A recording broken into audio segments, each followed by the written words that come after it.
Bonsoir à toutes et à tous et bienvenue dans la dernière émission Fenêtre sur l'Afrique et la voix du peuple sur Radio Canal K sur Radio Avoleté. Dans un peu plus de 24 heures, nous entamons la nouvelle année 2023 et par anticipation, nous souhaitons à toutes et à tous une très bonne et heureuse année 2023 avec plein de succès dans vos divers projets. Merci beaucoup à vous qui nous soutenez et spécialement un grand merci au groupe FSA Avoleté. Avolé là-haut. Togo, quel bilan politique, économique et social retenir pour l'année 2022? Il est de tradition de dresser le bilan de l'année écoulée afin de mieux établir les perspectives pour la nouvelle année. C'est à cette exigence que votre Radio Avoleté Canal K ont bien voulu se plier dans le cadre de cette dernière émission de l'année 2022. Au plan politique, l'année 2022 a-t-elle permis des avancées? Eh bien, prenons quelques sujets de préoccupation collective. Où en est la lutte politique pour la tenance démocratique au Togo? Les formations politiques et les organisations de défense des droits humains sont-elles parvenues à leurs objectifs? La guerre fratricide au sein de l'opposition togolaise est-elle en voie de résolution ou plutôt d'aggravation? Les restrictions des libertés privées et collectives sont-elles levées? Justifié au départ par les risques de propagation du coronavirus, est-il normal que l'état d'urgence soit toujours maintenu au Togo comme une réponse à la crise sanitaire et sécuritaire? Le massacre par erreur par un drone des forces armées togolaises d'une quinzaine d'adolescents confondus avec une colonne de djihadistes en déplacement dans le nord du Togo. Ce grave incident est-il un signe de fébrilité et de nervosité ou plutôt un manque d'efficacité des forces de défense togolaises à garantir la sécurité et la quiétude des populations togolaises? Les arrestations et détentions arbitraires au Togo, où en sommes-nous? Malgré la mobilisation nationale et internationale, une centaine de prisonniers politiques coupissent toujours dans les géants de la dictature au Togo pour avoir simplement exercé leur droit à la liberté d'expression politique. À quand donc la libération de Jean-Paul Omolou, de Auré Dimon, de Léla etc.? Sur le plan économique, la misère et la pauvreté ont encore gagné du terrain au Togo durant les 12 derniers mois. En effet, les mesures timides et timorées prises par les autorités publiques pour endiguer la hausse généralisée des prix des denrées de première nécessité n'ont pas eu pratiquement aucun effet sur la dégradation du pouvoir d'achat des ménages togolais. La guerre en Ukraine est venue aggraver la crise causée par la dépression économique induite par la crise sanitaire au coronavirus. Et devant cette situation, comment les Togolais parviennent-ils à survivre avec moins d'1 € par jour? L'érosion spectaculaire du pouvoir d'achat des ménages a-t-il pu nourrir l'ébullition du front social? Le harcèlement, le licenciement et l'arrestation des enseignants ont-ils finalement permis au gouvernement togolais d'achever et de museler les forces syndicales et des organisations de protection des consommateurs au Togo? Au milieu de la tension politique, de la dégradation économique et de la régression sociale, comment les citoyens togolais réagissent-ils tant à l'intérieur du Togo que de la diaspora? Est-ce la résignation qui l'emporte face à la résilience? Au plan international, le Togo s'est illustré en prenant parti pour les autorités de transition maliennes au sein de la CEDEAO. Choisi comme médiateur dans la crise qui oppose le Mali à la CEDEAO, les autorités publiques togolaises n'hésitent pas à défendre publiquement la thèse panafricaniste de souveraineté et de dignité africaine. Eh bien, au regard du soutien de la France, de l'Union européenne et des États-Unis dans la longévité de la dictature au Togo, les autorités publiques togolaises cherchent-ils à brouiller les pistes ou jouent-elles à un jeu dangereux en se tenant aux côtés du Mali qui s'est rapproché de la Russie aux grandes dames de la France et des États-Unis d'Amérique?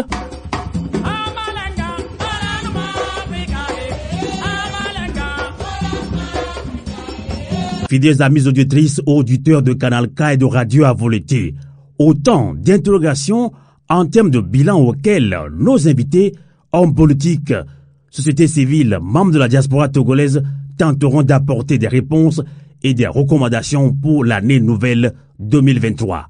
Encore une fois, bonne et heureuse année à toutes et à tous. Novio Avoleté. Keleketanye. Kokole Tetenta. Oui d'accord, milagro hello. Oui d'accord, avion la voie. Oui d'accord, milagro. Radio Avouleté. La voix de la résistance africaine. Et bien voilà, encore une fois, bonne année à toutes et à tous. Bienvenue sur Radio Canal K, sur Radio Avouleté. Togo, quel bilan pour l'année 2022 au regard des guerres fratricides entre leaders d'opposition, les partisans et sympathisants des partis politiques et sociétés civiles, au milieu de la tension politique, de la dégradation économique et de la régression sociale? Comment les citoyens togolais réagissent-ils tant à l'intérieur du Togo que dans la diaspora? Est-ce la résignation qui l'emporte face à la résilience? Quelques tentatives de réponse et de recommandations avec plusieurs de nos invités pour cette émission spéciale d'ailleurs de fin d'année. Donc nous avons beaucoup d'invités, je pense que ça vaut la peine d'ailleurs, mais nous avons 4 invités d'honneur dans cette émission. On va prendre en ligne depuis Lomé au Togo, puisque tout se passe au Togo à Lomé. Bonsoir, professeur David Doucet.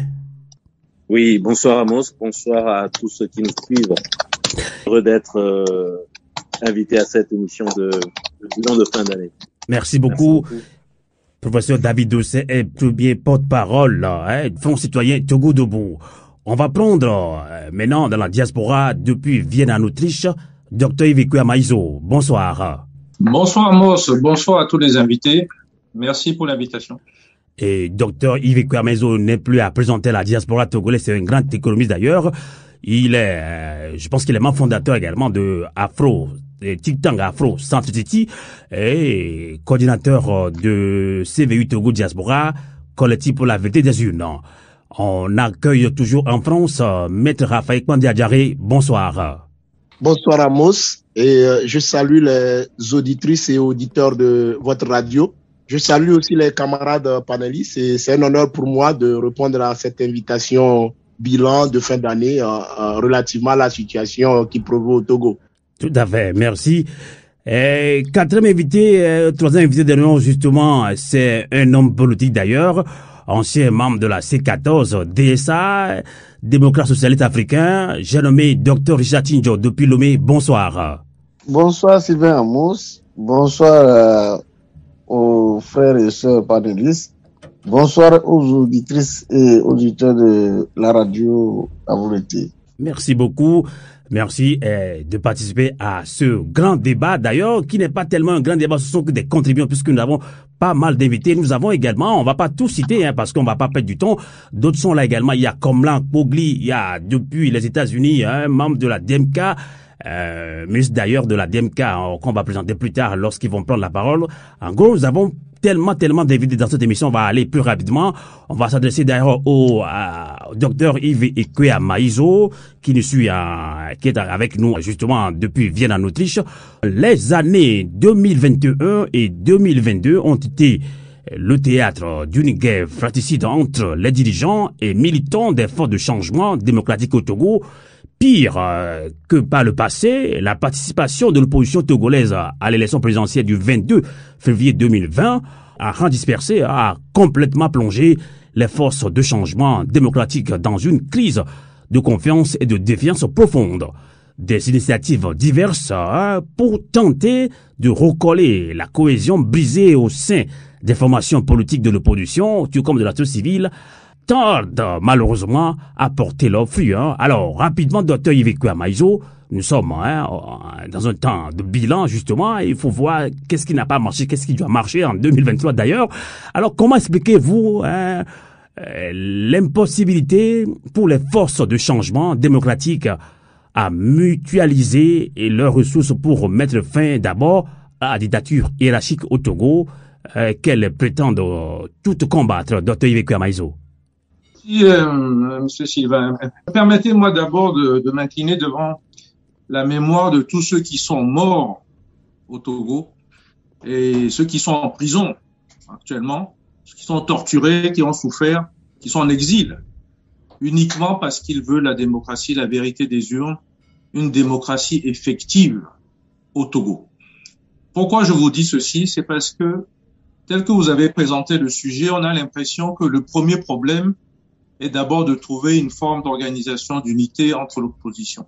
Le premier et le vrai problème n'est pas du côté du peuple togolais ni des représentations des alternatives politiques, que ce soit les partis politiques ou les organisations de la société civile. Le premier problème reste un système Nyasingbe non démocratique, autocratique donc, qui empêche l'expression de la liberté et donc l'organisation des réunions qui permettent justement d'obtenir ce que vous souhaitez aujourd'hui discuter et en fin de compte organise la déstabilisation. Ils ne le font pas seuls, ils ont des appuis extérieurs, ils ont des appuis des multinationales extérieures et la conséquence de cela donne à réfléchir comment organiser une façon de contrer, donc un contre-pouvoir à ce système, et un contre-pouvoir qui ne peut pas se limiter seulement dans les invectives, mais doit pouvoir se traduire par un projet politique qui doit être, au moins pour le peuple togolais, et en fait réapproprié ou approprié par ce peuple pour qu'il puisse obtenir une grande majorité. Deuxième élément qui m'importe, ce sont les militaires. Les militaires togolais, dans les années que vous venez de citer, et les précédentes d'ailleurs, sont devenus des militaires affairistes, qui sont dans les affaires, en partenariat avec ceux du pouvoir, qui empêchent le secteur privé, togolais comme ailleurs d'ailleurs, de fonctionner, sauf si vous travaillez avec le système en place. Ces deux éléments font que les gens qui s'organisent pour les alternatives n'ont pas ou n'obtiennent pas les budgets nécessaires pour pouvoir s'organiser librement, pour proposer des pensées, et ces pensées peuvent trouver des consensus. Donc, c'est d'abord ça le vrai problème. Maintenant, pour répondre à votre question, oui, peut-être qu'en prenant conscience mieux de tout ceci, il va falloir, en 2023, réfléchir pourquoi on n'a pas réussi jusqu'à maintenant, que ce soit dans la diaspora ou au Togo ou dans les organisations de la société civile, voire même les partis politiques, à trouver des ponts, des ambassades qui permettent de trouver au moins qu'est-ce qui nous réunit et qui permet de faire partir ce système et non pas plutôt ce qui fait notre différence. Voilà ce que je dirais au départ. Tout à fait. En tout cas, on va toujours rester dans la diaspora. On va relancer maintenant dans la région parisienne, Maître Raphaël Kpandé Adjaré, qui est membre de CODI Togo, coalition de la diaspora togolaise pour la tendance et la démocratie.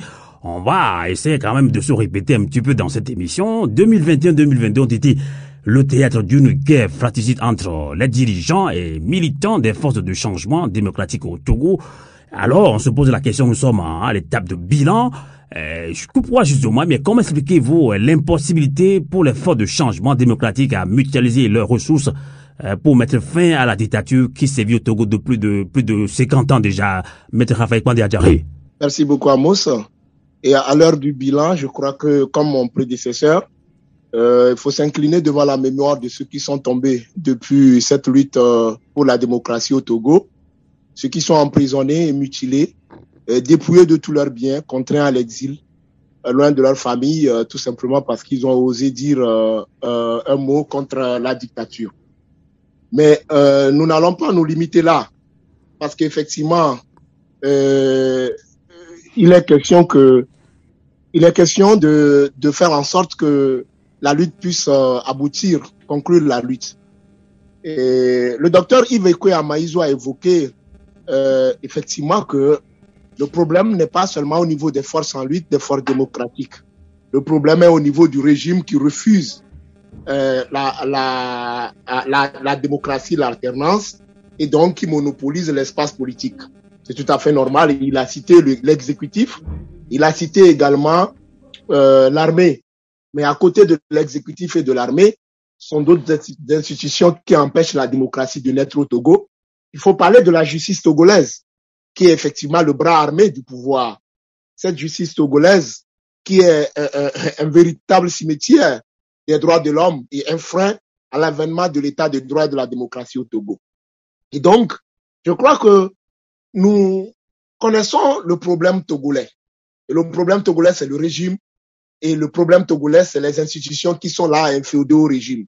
Et donc, à partir de ce moment que nous connaissons le problème togolais, les difficultés pour parvenir à l'alternance et à la démocratie, il va falloir au niveau des forces démocratiques de l'opposition mettre ensemble leurs forces et Amos, je crois que ta question m'amène à dire, mais tout au long de l'année, nous faisons que faire des répétitions. Je crois que ça fait bientôt plusieurs fois que j'interviens sur votre radio, mais c'est presque les mêmes questions qui reviennent. C'est presque la même réponse que je donne. Alors, qu'est-ce qui fait aujourd'hui que, connaissant le problème, nous ne pouvons pas alors faire face au problème? Et est-il alors une question de stratégie, une question de manque de volonté, une question d'individualisme et d'individualité au niveau des forces politiques en lutte? Je crois que tout ça, nous devons les mettre ensemble, les quantifier et essayer de voir à partir du moment où nous savons que nous avons en face un régime qui ne veut pas céder et qui a toutes les forces humaines, économiques, les ressources nationales, les richesses du pays, l'administration, l'armée, la force, et donc qui a toutes les forces. Qu'est-ce qu'il va falloir faire au niveau de nous qui sommes en face et qui avons la volonté de changer au plan interne comme dans la diaspora? Qu'est-ce qu'il va falloir mettre ensemble pour pouvoir réussir cette lutte? Pour moi, il ne s'agit pas d'abdiquer, on ne doit pas abandonner. On a fait cette lutte, les gens sont tombés.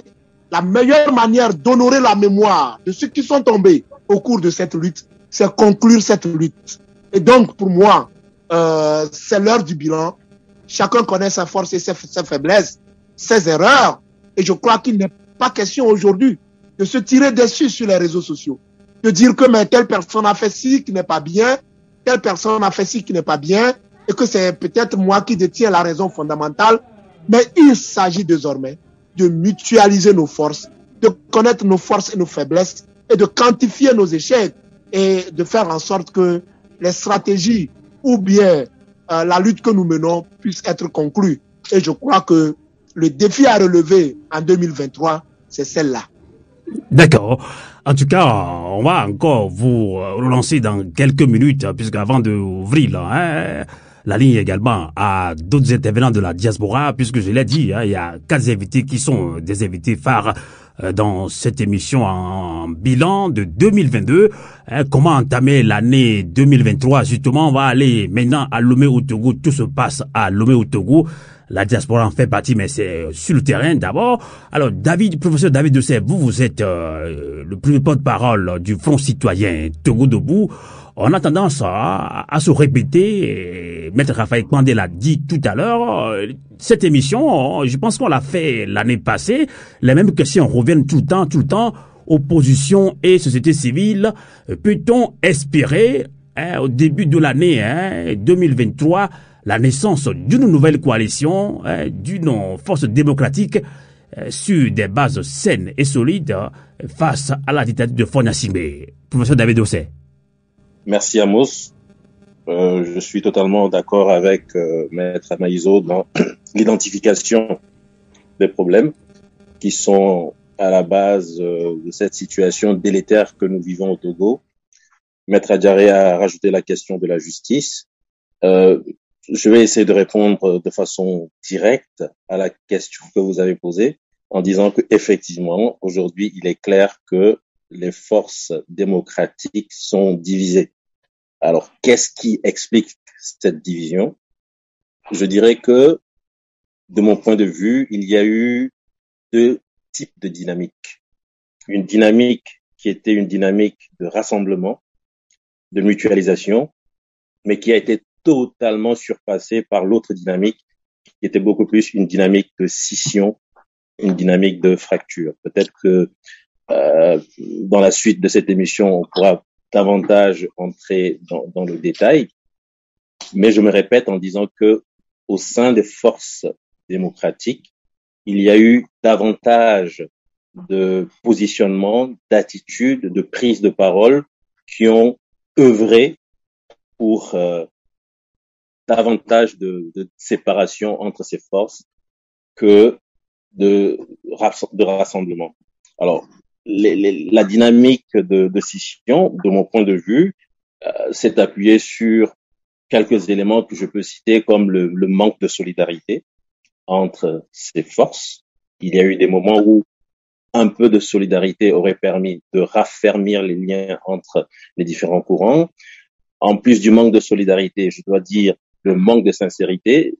Amos, je pense que vous nous avez appelé pour qu'on dise les choses clairement, pour qu'on puisse espérer justement, à partir d'un bon diagnostic, de vraies solutions. Donc, manque de solidarité, manque de sincérité, et ça a fait que les plaies sont profondes, et ces plaies sont tellement profondes que beaucoup se demandent si c'est encore possible d'espérer une convergence. Mais moi qui suis sur le terrain, je demeure convaincu que cette convergence, elle se fera de façon presque obligatoire ou inéluctable, parce qu'à un moment donné, chacun comprendra que seul dans son coin, ils pourront peut-être faire des choses, mais si on veut en finir avec ce système, il va falloir peut-être repenser le type de convergence. Je ne sais pas quel format ça va prendre.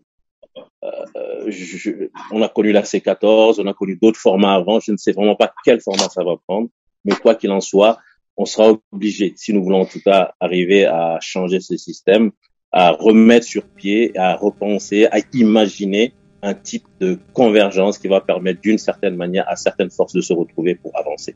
Voilà, donc la dynamique, pour finir, je dirais que la dynamique de fracture, de scission a été tellement forte en s'appuyant sur beaucoup de mensonges, sur un manque de solidarité, et c'est ce qui nous a conduit à cette situation. Merci. D'accord, ça c'est un bilan très très négatif. Hein? Donc on va voir s'il y a quand même le côté positif du combat que nous menons dans la diaspora, tout comme au pays, puisqu'on n'a pas fait que de mauvaises choses. Eh bien, en termes de pourcentage, je pense que à 80%, ça n'a pas joué comme il faut. Maintenant, je vais donner la parole à l'homme politique, hein, ceux-là même que le citoyen, entre guillemets, lambda indexe, hein, c'est l'opposition qui nous a fait ça. Le docteur Richard Tinjor, rebonsoir. Bonsoir Sylvain Amos. Docteur Richard Tinjor est vice-président de DSA, les démocrates socialistes africains, hein, ancien membre de la C14. Donc vous avez suivi ces interventions de Maître Kwande Adjare, docteur Yves Maïzo, maintenant professeur David Doucet. Nous sommes au temps de bilan 2022. Je pense que l'année passée, vous avez participé à l'une de nos émissions également. On se redit. Qu'est-ce qui n'a pas marché? Que doit-on faire après avoir écouté ces interventions, Dr. Jatinho? Merci Sylvain Amos. Avant toute chose, permettez-moi de souhaiter mes meilleurs vœux de santé, de courage, de persévérance à tous les Togolais ici au Togo et dans la diaspora. Et à vous personnellement pour tout le travail que vous abattez en matière d'éducation, en matière de sensibilisation pour un changement de comportement dans l'optique d'avoir un Togo nouveau. Je voudrais dire merci à mes prédécesseurs, notamment le professeur Doucet, Maître Kwande Adjare et le docteur Yves. Pour leur intervention, ils ont touché du doigt un certain nombre de points qui, ici, je trouve très importants, sur lesquels on doit revenir. Si nous voulons faire à peu près le bilan de façon ramassée, il faut reconnaître que le Togolais ou les Togolais ont une autre conception de la politique au regard de la gestion du pays. Quand on prend notre pays, le Togo, que ce soit les institutions de l'administration publique, certaines institutions privées, toutes ces institutions sont maîtres de ce régime-là. Et les gens profitent de leur appartenance politique à ce régime pour torturer, pour faire souffrir la population, les autres. Ce qui fait que tellement le Togolais est assis sur une peur, à telle enseigne que nous, acteurs politiques, lorsqu'on nous essayons de mobiliser la population, de leur parler de tout ce dont eux-mêmes ils souffrent, les gens veulent bien agir, mais lorsqu'ils essaient de faire un rétropédalage par rapport aux événements passés, ils trouvent qu'il y a encore beaucoup de choses qui ne rassurent pas, notamment la violence, les arrestations, la torture psychologique, les intimidations. Ce n'est pas l'opposition qui dirige le pays et pour qu'on puisse dire que c'est l'opposition qui fait que ça ne marche pas. Le régime a tous les moyens de l'État, qu'il utilise à tort et à travers dans la logique de pérenniser son pouvoir, de faire en sorte qu'on dise que l'opposition n'a aucun moyen aucune vision et qu'il n'y a même pas d'homme pour pouvoir diriger ce pays. Alors que pour diriger un pays, ce n'est pas une histoire d'un individu, c'est un système. C'est-à-dire que c'est un ensemble d'acteurs qui se met en place pour pouvoir diriger le pays. Quand le chef de l'État dit qu'il y a une minorité qui pille les ressources de l'État, ça veut dire c'est très bien que c'est cette minorité-là qui tient le système en haleine et qui décide du sort des Togolais. Au niveau de l'opposition, notre problème, c'est que nous avons eu à faire avec des aînés qui sont restés dans la logique de la lutte pour l'indépendance sans tenir compte de l'actualisation des événements politiques, de la génération qui se mobilise autour d'eux. Ce qui fait que certains sont restés dans leur ego et ils sont insensibles aux propositions de la jeunesse.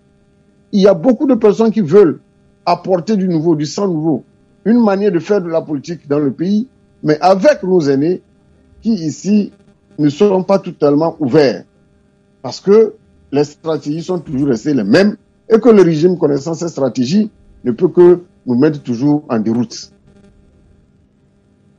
Un autre point à ne pas négliger, c'est l'utilisation de façon irresponsable les réseaux sociaux que nous avons eu aujourd'hui. Les réseaux sociaux se font sur, la politique se fait sur les réseaux sociaux. Mais lorsqu'on demande aux gens de se mobiliser, vous ne voyez personne sur le terrain. Mais lorsque vous allez sur les réseaux sociaux, c'est là que vous allez retrouver des experts en politique, des gens, des diplômés en politique qui donnent des leçons aux uns et aux autres, que le régime aussi utilise pour intoxiquer, pour maintenir la division au sein de l'opposition. Parce que quand vous prenez des gens qui dénigrent certains leaders de l'opposition, c'est pas toujours évident que ce soit forcément les militants de ces partis. Donc, l'utilisation de façon irresponsable de ces réseaux sociaux aussi a contribué à mettre en déroute toute l'énergie des acteurs politiques. Et le manque d'éducation de nos militants, bien de notre jeunesse, à s'intéresser à la politique aussi est un coup dur qui empêche la lutte d'aboutir. Vous comprenez? Donc, nous allons dire que la responsabilité ici, elle est partagée, mais la plus grande responsabilité repose sur ce régime qui ne veut pas faire des concessions, qui ne tient que l'armée, la justice, l'administration publique. Vous êtes dans l'administration publique, vous faites de la politique, on a l'impression comme si vous êtes un sorcier. D'accord. C'est très difficile. On a compris. Puisque nous sommes, j'ai pas mal d'invités à gérer aujourd'hui dans cette émission spéciale, bilan politique et économique de 2022. Comment relancer l'année 2023? On va relancer maintenant, avant de donner la parole aux autres intervenants de la diaspora. Je vais relancer d'ailleurs Dr Iveco Amaïso, CVU Togo, face à la situation que nous avons vécue depuis 2020, 2021, 2022. CVU Togo a fait des recommandations comme proposition de troisième voie, mais ça n'a pas marché comme il faut. Et Dr Iveco Amaïso, vous êtes, je dirais, un grand leader d'opinion au Togo et de la diaspora ici. Alors, quelles sont vos propres résolutions maintenant pour aider à l'aboutissement du long combat populaire pour la tenance politique et la bonne gouvernance sociale et économique en 2023 au Togo?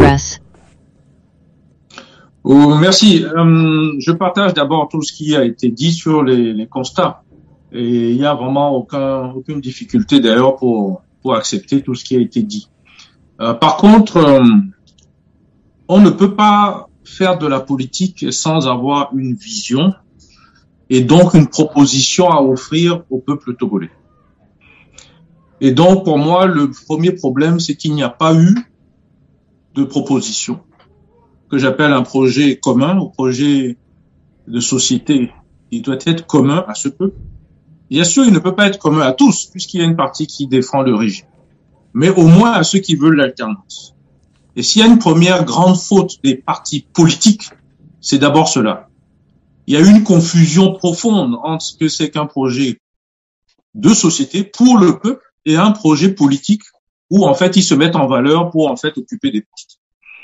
Cette confusion, on ne peut pas la changer en tant que telle. Ce n'est pas pour rien, d'ailleurs, que les mouvements citoyens ont pris un peu de l'ampleur, voire même le dessus. Donc, la question est de savoir si on veut toujours faire de la politique uniquement avec des partis politiques, ou s'il ne faut pas penser une nouvelle approche où les citoyens, quelle que soit l'organisation qu'ils choisiront, pourront aussi prendre la relève. Et bien sûr, troisième possibilité de le faire ensemble avec les partis politiques. La troisième voie que nous proposons, vous avez dit ça n'a pas fonctionné. Il faut comprendre ce que c'est que la troisième voie. La troisième voie n'est rien d'autre que de faire en sorte qu'il y ait trois choses qui puissent fonctionner. Qu'on ait des valeurs africaines, du vivre ensemble, qu'on les définisse. Nous avons des propositions à faire, on en a même déjà fait, et qu'elles soient appropriées ou réappropriées par les populations. Il faut des valeurs. Vous ne pouvez pas travailler avec quelqu'un qui est corrompu. Vous ne pouvez pas travailler avec quelqu'un qui met en valeur l'impunité. Vous ne pouvez pas fonctionner avec quelqu'un qui ne respecte pas les lois nationales, régionales, continentales, voire internationales. Et donc, il faut régler ce problème-là. Parce que si les populations estiment qu'ils peuvent varier d'un point à l'autre, vous n'aurez pas de consensus. Donc, il faut d'abord des valeurs, ce qu'on appelle nous la charte des valeurs. Il faut une deuxième chose, c'est que, qu'on le veuille ou non, après toutes ces années, décennies d'une dictature, et quand on regarde l'expérience africaine, même ailleurs, il faut passer par une transition. Donc nous proposons, nous, un projet de transition pour pouvoir s'assurer qu'il n'y ait pas du retard et des difficultés, notamment avec des institutions sous-régionales comme la CEDEAO. Vous avez vu le cas du Mali, du Burkina, de la Guinée. Ils n'ont eu que des problèmes pour une raison simple. Il n'y avait pas de projet de société qui était en place. Donc si nous nous accordons au moins d'avoir les bases de ce projet de société ou projet de transition, alors peut-être que si un jour les changements arrivent, quelle que soit la forme que ça prendra, ça pourrait aller beaucoup plus vite. Et surtout, on n'aura pas à aller batailler avec des organisations de la sous-région qui, en fait, ne sont pas démocratiques. Ont des gens qui sont nommés par le système en place, c'est-à-dire donc une autocratie qui se poursuit au niveau sous-régional.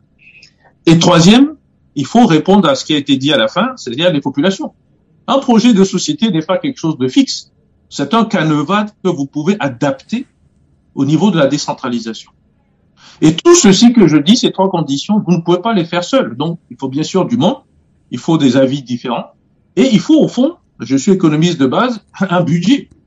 Et en fonction du budget, il faut amener les populations ou les gens qui souhaitent cette alternative de réfléchir et de faire des choix.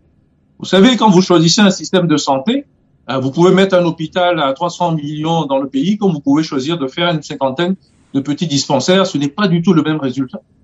Et la population concernée sera certainement plus importante si vous choisissez les dispensaires plutôt que le grand hôpital, dont la construction prendra du temps, dont l'endettement va augmenter pour le pays, et vous ne savez pas si jamais ça va bien fonctionner, sans compter la dépendance vis-à-vis de l'extérieur. Donc tous ces éléments sont des discussions pour savoir comment nous voulons vivre ensemble, en fait. Donc cette approche citoyenne, nous y insistons. Nous allons même très loin. Nous sommes arrivés à la conclusion que peut-être tous ceux qui n'arrivent plus à penser l'approche citoyenne, qu'elle soit dans la diaspora ou au Togo, il faut peut-être les oublier et les laisser dans le passé. Parce qu'ils sont devenus des freins au changement au Togo. Maintenant, ils vont le prendre personnellement, ça c'est leur problème. Mais sur le plan politique, et pourquoi tout ceci doit aller dans ce sens, de notre point de vue, c'est ce qu'il manque quelque chose de fondamental à l'opposition togolaise, quelle qu'elle soit, organisée ou pas, en train de se bagarrer ou pas, la crédibilité. Si vous voulez construire une crédibilité, il vous faut des documents, des choses écrites, qui disent en gros qu'est-ce que vous voulez pour ce peuple, et que le peuple d'abord soit conscient et d'accord et vous donne un sorte de mandat. Et en ce moment-là, vous partez à l'international pour aller rechercher les soutiens, parce que ces soutiens ne sont pas gratuits. Vous allez négocier ce que vous allez accepter de leur donner. C'est les Occidentaux, parce qu'il s'agit essentiellement d'eux. Maintenant, on peut rajouter des pays émergents, la Chine, la Russie, etc. Et en retour, ce que vous obtenez en termes de souveraineté. Parce que si c'est pour perdre la souveraineté d'un côté occidental pour le redonner à quelqu'un d'autre du côté russe ou chinois ou autre, on n'a rien gagné dans l'opération. Donc tout cela suppose des débats. Et c'est pour ça que je conclus dessus. Nous proposons en fait qu'il y ait des conférences inclusives. On verra la forme que ça prendra par Internet ou pas. En tout cas, il faut discuter l'ensemble de ces points et trouver des accords. Et vous n'allez pas les inventer. Au Cameroun, on dit on fait comment? Mais on fait comment en posant des bases, des documents de base. Et ces documents sont discutés, négociés, adaptés, et à un moment donné, cherche un sorte de consensus. Et le tout dernier point, et je pense que c'est le gros problème des années passées, et j'espère qu'en 2023, on va peut-être mettre fin, quelles que soient les réunions qui se passent au niveau de l'opposition togolaise, que ce soit société civile ou bien parti politique, on a un gros défaut, c'est qu'on ne sait pas prendre une décision sur une base démocratique, de manière générale. C'est-à-dire que vous n'avez pas un processus qui permet une décision démocratique, donc vote à la majorité, on peut discuter la majorité qualifiée ou pas, et surtout que cette décision se mette en œuvre, c'est-à-dire que vous n'avez pas des gens qui, eux, se sentant, ne faisant pas partie de cette majorité, deviennent des opposants à la proposition. Apparemment, c'est un sport national au Togo, où dès lors que quelqu'un ne se sent pas concerné par une décision collective, il se met en opposition, quitte même à changer de camp, voire même à rejoindre les gens de Gnassingbé. Donc, voilà les deux grands axes que nous proposons. Un tout dernier, peut-être que vous ne l'avez peut-être pas dit, nous avons fait un procès à cet État togolais. On n'a pas fait beaucoup de bruit, mais il y a un procès officiel, RCDTI CVU, que nous appelons CVU Togo Diaspora, déposé à la Cour de justice de la CEDEAO. Et c'est en cours. Et la raison fondamentale que nous avons posée, c'est l'illégalité et l'anticonstitutionnalité du système Gnassingbé, et plus particulièrement des élections qui sont passées la dernière 2020, et qu'en plus, les actes juridiques posés Cour constitutionnelle, voire le gouvernement, sont donc illégaux. Et si la Cour permet d'aller dans ce sens, alors attention, ça devient rétroactif. Et l'objectif, c'est une démission immédiate de Faure Gnassingbé de manière pacifique. Et ce genre de décision permet d'avoir un soutien extérieur assez facilement, même dans les conditions que nous savons où les Occidentaux profitent de ces agents qui fonctionnent comme des courroies de transmission dans nos pays. D'accord. Je vous remercie. Merci beaucoup, Dr Yves Amaïso. Maintenant, on va donner, avant de donner la parole aux autres intervenants, ils sont nombreux d'ailleurs dans la diaspora. Merci quand même à vous de votre patience, parce que nous sommes à l'heure du bilan. Chacun aura son mot à dire dans cette émission. Puisque ça se passe au Togo, professeur David Dossé, je le dis, vous êtes le premier porte-parole du Front citoyen Togo Debout, qui, de la société civile d'ailleurs, a aussi des représentations de la diaspora, justement, même pas que de la diaspora togolaise, mais aussi panafricaine.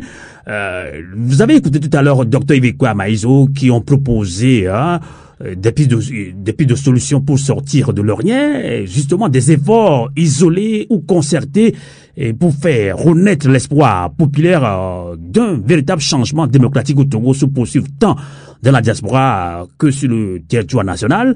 Alors, parlons sans langue de bois, sans langue de bois, franchement, docteur et professeur David Dossé, quelles sont sincèrement les principales difficultés qui empêchent les leaders des forces de changement à faire preuve de patriotisme pour se donner les moyens de sauver ce pays du chaos actuel, professeur David Dossé? Je pense que là, il faudra peut-être poser la question à ces différents responsables individuellement et chacun pourra répondre. Je ne sais pas si c'est un manque de patriotisme, mais ce que je puis dire...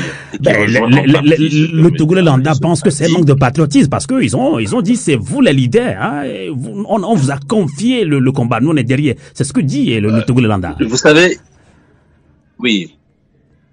Je pense que les responsabilités sont certainement partagées. Les partis politiques ont leur part de responsabilité, c'est une évidence. Nous, les organisations de la société civile, nous avons également notre part de responsabilité, et même le citoyen lambda a sa part de responsabilité. Je vous assure, si vous prenez le cas des élections passées, où ceux qui étaient les représentants des partis politiques d'opposition, ce n'étaient pas les chefs de partis politiques, c'était des citoyens comme vous et moi. Nous avons fait un travail d'investigation sur le terrain en 2020. Et ce que nous avons vu, nous en avons encore discuté récemment lors d'une rencontre dans une chancellerie. Je ne vais pas citer cette chancellerie. Et c'est la personne, l'ambassadeur, nous a posé la question. Comment est-ce que vous réglez cette situation où les Togolais, citoyens togolais qui disent qu'ils veulent le changement, sont capables d'accepter d'apposer leur signature sur un document non encore rempli, moyennant peut-être juste quelques billets de francs CFA, par exemple. Et ça, ce n'est pas le problème du chef du parti, c'est nous. Qu'est-ce que nous voulons vraiment? Donc c'est pour dire vraiment que, de mon point de vue, les responsabilités sont partagées à des degrés divers, j'en suis totalement conscient. Mais la question pour y répondre de façon claire et directe, et je disais que je rejoins M. Amaïso, parce qu'il a parlé d'une chose qui, de mon point de vue, est capitale. Dans ma première intervention, j'avais mis le doigt sur ce manque de solidarité, ce manque de sincérité, et ça fait que si vous voulez, on est aux antipodes des valeurs que nous attendons de futurs dirigeants de notre pays. Et aujourd'hui, l'opposition togolaise, quand je dis opposition togolaise, je parle des partis politiques d'opposition. Cette opposition doit redorer son blason parce que ce qui lui restait en termes de crédibilité, en termes de respectabilité, je vous assure que une grosse partie a disparu depuis 2020. On pourra discuter, faire une analyse, essayer de comprendre ce qui a conduit à cela. Mais je le dis tout simplement en me basant sur 2 rencontres que j'ai eues avec des chancelleries, donc étrangères, qui, en des termes diplomatiques, comme ils savent le faire, en des termes respectueux, ont quand même déploré certains faits qui étaient l'apanage du parti au pouvoir, mais qui désormais semblent également être des jugeages de certains partis politiques d'opposition, et ça a amené même à des clashs entre l'opposition et certaines chancelleries. Donc pour dire que même si nous n'avons pas encore la possibilité d'apporter le changement, même si nous n'avons pas la force financière, la force militaire et autres, au moins gardons cette crédibilité, gardons cette respectabilité, ayons cette façon valeureuse de mener la lutte pour que le changement intervienne. Donc j'insiste là-dessus. Et si nous voulons vraiment aller vers une convergence, il ne s'agira pas simplement d'appeler tout le monde à la table. Venez vous asseoir, soyez patriotes. Ce qui s'est passé, ce n'est pas grave. On reprend et on reprend les mêmes et on recommence. Ça n'ira pas. Disons-nous la vérité. Je pense que s'il doit y avoir une convergence cette fois-ci, il faudrait que cette convergence se fasse autour de certaines valeurs, et j'insiste là-dessus, et je remercie vraiment M. Maïzo d'avoir insisté là-dessus. L'autre élément, ce sera le dernier élément sur lequel je vais parler. Au-delà de ce que nous devons faire au plan national, il est important que nous puissions davantage réfléchir à ce que nous devons faire au plan supranational, au plan international. Qu'est-ce que nous pouvons faire, même vers ces institutions comme la CEDEAO? Moi, j'ai dit souvent, la CEDEAO est le problème, et on sait pourquoi, mais la CEDEAO est aussi une part de la solution. Même si cette CEDEAO aujourd'hui est un syndicat de chefs d'État, je pèse mes mots, il est, de mon point de vue, clair qu'il y a des actions qu'on peut mener au niveau de cette CEDEAO pour obtenir un certain nombre de réformes. Et quand je parle de réformes, je fais un clin d'œil à ce qui s'est passé cette année avec le refus, justement, de la limitation du nombre de mandats présidentiels, et pour qu'il y ait cette opposition à cette réforme. Vous connaissez les pays qu'il y avait. Il y avait notre pays, le Togo. En 2015, il y avait le Togo. En 2022, il y a encore le Togo. Cette fois-ci, il y a eu le Sénégal, il y a eu la Côte d'Ivoire. Donc la CEDEAO, elle est le problème, mais la CEDEAO est aussi la solution. Nous devons réfléchir à comment est-ce qu'en dépit de toutes ces adversités, nous pouvons amener cette CEDEAO à procéder à un certain nombre de réformes qui auront certainement un impact positif sur la lutte que nous sommes en train de mener au plan national. Et M. Maïzo a cité ce procès, bon, moi je l'apprends là, qu'ils sont en train de faire, et il a dit que au Togo, il a le sentiment, moi je dirais qu'il n'y a pas de solidarité, il a eu sa façon de le dire, c'est-à-dire que vous faites quelque chose, au lieu que celui qui ne fait rien vous soutienne ou se taise, celui qui ne fait rien va tout faire pour vous contrer dans ce que vous êtes en train de faire. Donc, je remercie vraiment M. Maïzo d'avoir insisté sur cela parce que ce sont des choses que nous vivons. Si j'ai encore quelques secondes par rapport à cet aspect, je me permets juste de donner un exemple. Le Front citoyen Togo Debout était à la manœuvre par rapport à la campagne pour la limitation du nombre de mandats présidentiels. Nous avons été au Sénégal avec des artistes, 11 artistes. Nous avons fait quelque chose. C'est peut-être juste un petit pas.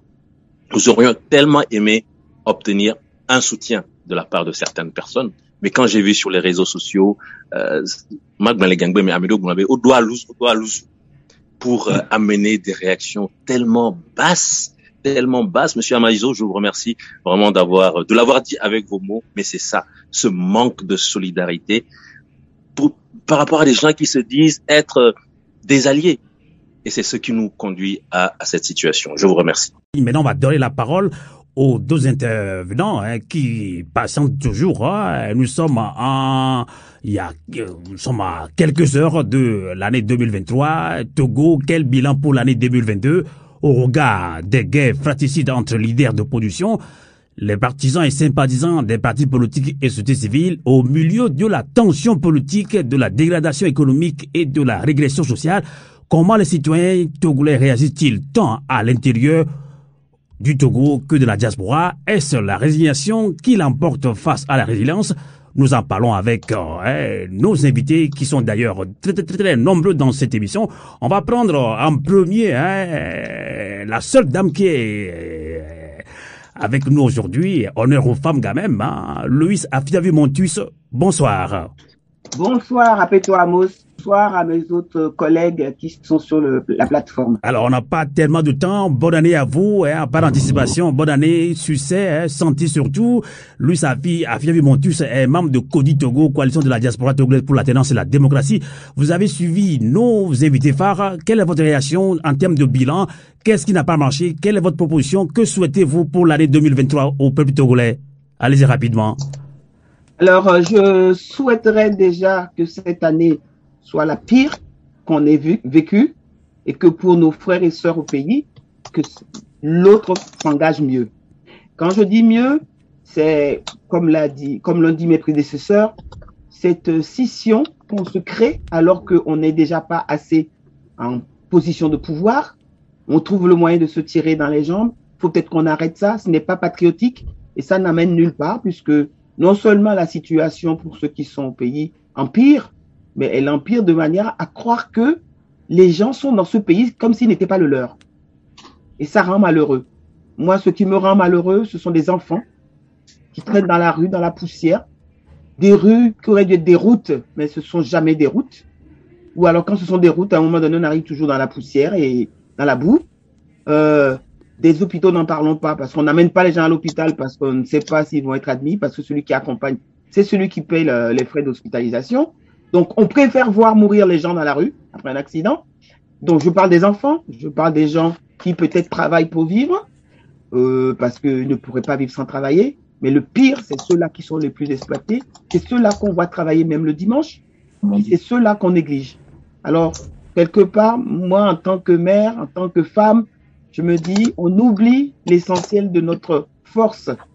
Ce sont nos jeunes, ce sont nos travailleurs, et les enfants qui vont nous remplacer plus tard. Pour un Togo meilleur, on peut se battre pour ça, mais les gens font tous des idéologies, ont des égos surdimensionnés, alors qu'il suffirait juste que chacun s'y mette un petit peu avec un autre qui pense comme lui, à creuser un trou pour qu'il y ait des vrais puits d'eau, pour que les gens boivent dans les campagnes. Parce que j'en ai vu des gens dans les campagnes boire des choses qui paraissaient ne pas être de l'eau, et ce sont ce qu'ils boivent au quotidien. Je ne sais pas par quel bout prendre le problème, tellement je me dis, il y a plein de têtes pensantes, plein de diplômés, des Togolais partout.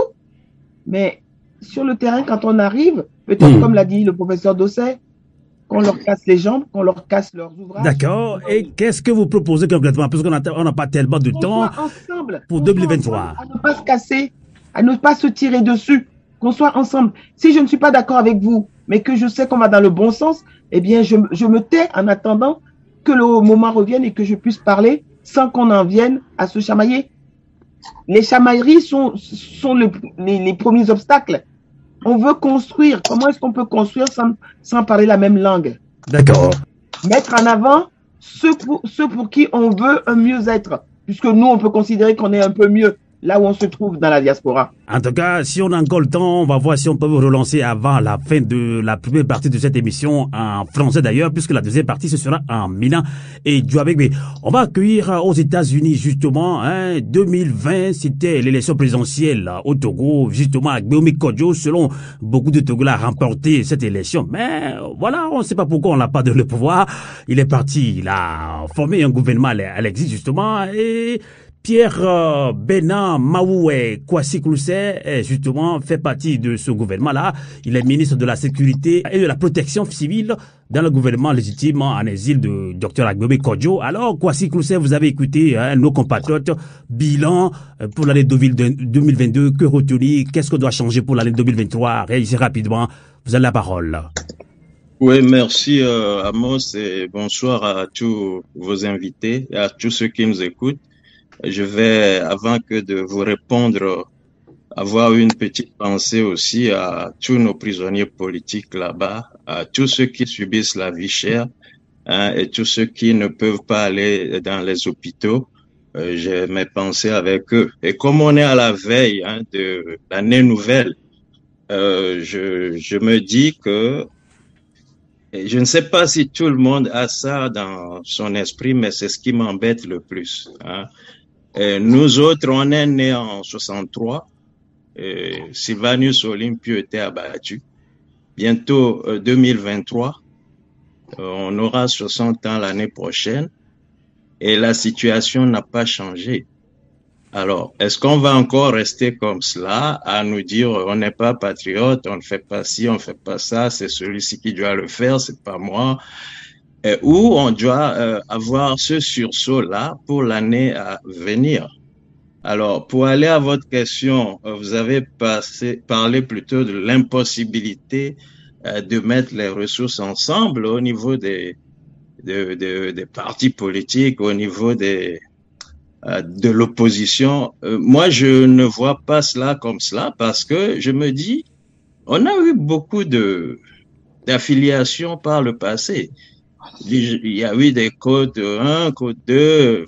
Oui, justement, quoi, c'est plus s'il faut aller plus rapidement. Comme on est à l'étape de bilan, hein, au niveau de la DMK, vous êtes ministre du gouvernement, hein, légitime du docteur Agbebe Kojo à l'exil, en termes de bilan rapidement. Je ne me vois pas ministre de la DMK. Je me vois, c'est pas serviteur du Togo. D'accord. Et c'est là que je vais en venir. Si on s'en tenait qu'à l'opposition, on parlerait de ce qui se passe aujourd'hui en termes de patriotisme. Moi, je veux dépasser ce thème-là. Parce que si on avait au moins, je crois, docteur Yves en a parlé, si même le militaire censé nous protéger devient un businessman, vous comprenez? Et il faut qu'on dépasse le patriotisme. Je crois qu'il nous manque un esprit de sacrifice. Vous voyez, et si on s'en tient donc à cet esprit de sacrifice, eh bien la balle va et aussi dans le camp je sais pas, du camp d'en face, donc du gouvernement légitime qui est au pouvoir là-bas, et de nous autres qui sommes les citoyens lambda ou les patriotes. Bon, c'est le Togo en fait qu'on doit tous viser. Et donc, avoir cet esprit de sacrifice. Moi, je suis architecte, je commence par les fondations. Si nos communications étaient, c'est pas, basées sur l'esprit de sacrifice et que chacun était prêt à mettre un peu d'eau dans son vin, je ne crois pas qu'on en serait ici aujourd'hui. Vous voyez, donc c'est à cela que moi j'appellerai tous les Togolais en 2023. Je suis de ceux-là qui sont prêts à travailler avec tout le monde. Et je suis aussi de ceux-là qui, comme le dirait Malcolm X, by any means necessary. Et j'insiste là-dessus. Par tous les moyens possibles, je suis de ceux-là qui doivent faire dégager ce régime d'en face pour que ces 60 ans-là, on les fête différemment. Voilà. D'accord. Alors, je ne pense pas que j'aurai le temps de vous relancer, mais rapidement, il y a l'autre grand sœur, Flavie Montus, a parlé, ou bien c'est plutôt Dr Yatindo, l'homme politique, membre de la ancien C14 justement, il a parlé des invectives sur les réseaux sociaux, 11 invectives. Est-ce que vous avez quand même quelques propositions à passer dans cette émission, puisque ça continue d'ailleurs sur les réseaux sociaux? Qu'est-ce que vous proposez quand même aux Togolais qui s'investissent? Ma proposition, elle est simple. Je viens de le dire, je suis de ceux-là qui commencent par la fondation. Et sur les réseaux sociaux, c'est des groupes, c'est des fondateurs. Alors, je m'attaque avant tout à ceux-là qui gèrent ces groupes, les administrateurs. S'ils peuvent pas, quand les gens se battent, dire stopper, eh bien, on a des problèmes. Donc, il faut qu'on aille à la base. Si chacun veut vraiment sauver le Togo au niveau, sur son petit chantier, c'est comme cela que ça doit aller. Donc, comme je le dis, je suis un architecte. L'électricien n'a qu'à gérer son truc. Le mécanicien, ou plutôt le charpentier n'a qu'à gérer sa place. le maçon, etc. Et on aura ce Togo-là que nous voulons. On va construire ce building, on va construire ce bâtiment. D'accord. Qui s'appelle Togo. Merci beaucoup, Kwasi Klousé Maoué. Vous l'avez dit, Kwasi Klousé Maoué. Maoula Ouedami Bideka, Mia Kanemian Tomien, on nous dit merci d'avoir participé à cette émission, bilan de fin d'année. On va relancer maintenant le grand panafricain d'ailleurs, Komlan Pogli ici, même en Suisse. Komlan Pogli est secrétaire général de Moltra, mouvement pour la libération et la reconstruction totale de l'Afrique. Hein. Komlan Pogli, bonsoir et bonne année 2023 par anticipation. Bonsoir Sylvain. Alors, votre réaction rapidement dans cette émission, vous avez suivi pratiquement des compatriotes qui sont intervenus dans cette émission par rapport au thème du jour. Quelques heures, nous entamons 2023. Vous êtes aussi un grand leader d'opinion dans la diaspora, tout comme au pays. Hein. Ça fait longtemps que vous priorisez des révolutions qui n'arrivent jamais. Quelle est votre proposition?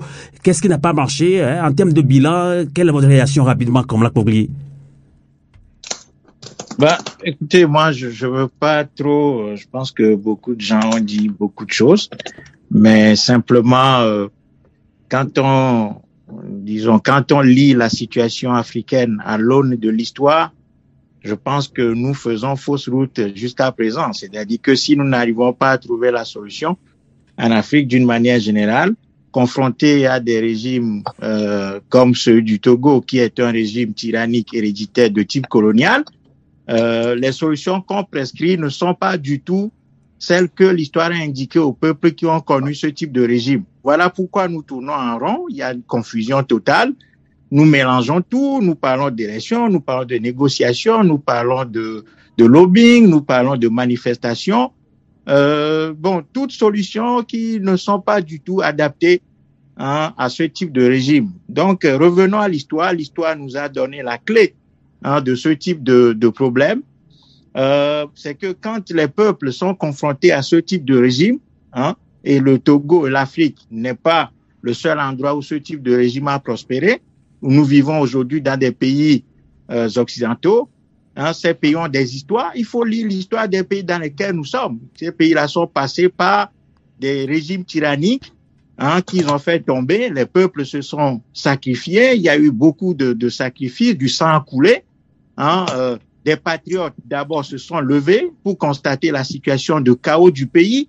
Donc nous faisons un débat encore autour de l'opposition institutionnelle qui n'est pas du tout la solution. Ça montre que nous ne sommes pas à la page et que nous lisons l'histoire à l'envers. Donc je pense que notre problème fondamental, c'est que nous avons une mauvaise définition de l'adversaire.